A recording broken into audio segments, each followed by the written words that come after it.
The winter damp was an oppressor. It seeped through cracked plaster, clung to his clothes like a shroud, and settled deep in his bones. The cold and the gray twilight annoyed Vlad, but this misery was dull background noise compared to the other sinister problems, those of an insidious nature that utterly defied explanation.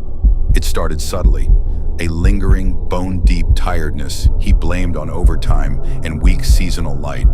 But now he felt his life force actively leaving him, as if a vital plug had been pulled. His body felt intolerably heavy, his limbs sluggish. Simple tasks, making coffee, navigating the stairs, focusing on typing at his desk, required a colossal, utterly exhausting expenditure of will. His skin grew pale and waxy. He dismissed it as the sunless season, ignoring the gaunt hollows under his eyes. But the one thing he couldn't rationalize, the thing that truly tormented him, was the constant, excessive sweat. Even in his freezing office, a clammy sheen covered him. He woke up soaked. He had no traditional illness, just this unnerving perspiration. And then there was the smell. It was the scent of stale air, of something beginning to turn, like a forgotten crypt.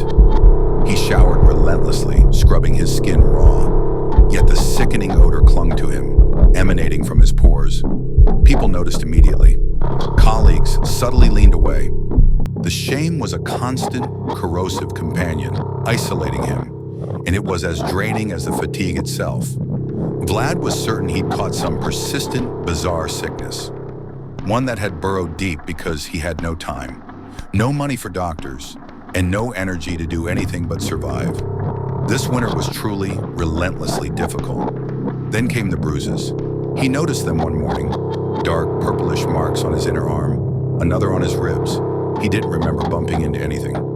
"How can I be so careless?" he cursed, angered by his body's betrayal rather than alarmed by their origin. One day after a particularly grueling shift, Vlad dragged himself home. Vertigo and exhaustion hit him, forcing him to stagger. He didn't have the strength to remove his coat. The house was dark. "The power is out again," he thought, a spike of frustration rising. He stumbled directly to his bed, collapsing. He fell into a burning, feverish delirium. The shadows in the corner seemed to writhe and twist, coalescing into shapes that were not quite human. He felt an intense, chillingly familiar sensation. He was definitely being watched. "It's just the sickness," he tried to tell himself. His mind fogged. He squeezed his eyes shut, trying to banish the panic, and that's when he felt the pain. It was sharp, yet icy cold. His eyes snapped open. He was pinned, held immobile by a pressure on his very will. It was sleep paralysis, but 1,000 times more vivid, more malevolent. A pale, ancient figure was hunched over him. It was not a product of his delirium. It was real. Its skin was like yellowed parchment pulled taut over a skeletal frame. Its eyes were twin abyssal pits that reflected no light, only an ancient, consuming hunger. It had sunk its teeth into the side of his neck, and Vlad felt a visceral, sickening pull as his blood, his life, was drawn out. He couldn't move. He couldn't scream. He could only watch and finally understand. The bruises. They weren't bruises at all. They were bite marks. The vampire had been feeding on him for a month, maybe more, a little at a time. Never enough to kill, just enough to sustain itself. Vlad hadn't been sick. He had been farmed. He was a well, a private cellar for this creature.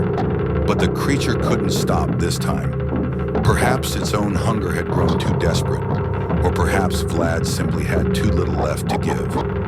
The feeding, which had once been subtle, was now a frenzied, ravenous act. This night would be the last for Vlad. A week later, the smell finally became intolerable, alerting the worried superintendent. They found Vlad in his bed. His body was a pale, desiccated husk, unnaturally cold to the touch. His eyes were wide open, a silent, final scream of comprehension and raw terror frozen in them forever.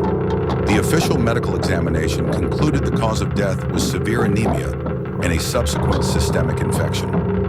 It was disturbingly ruled the 12th unexplained case that year. As the medical examiners signed the report, He glanced out the window at the cold, unforgiving gray of the city, wondering what non-biological infection could possibly do that to a man.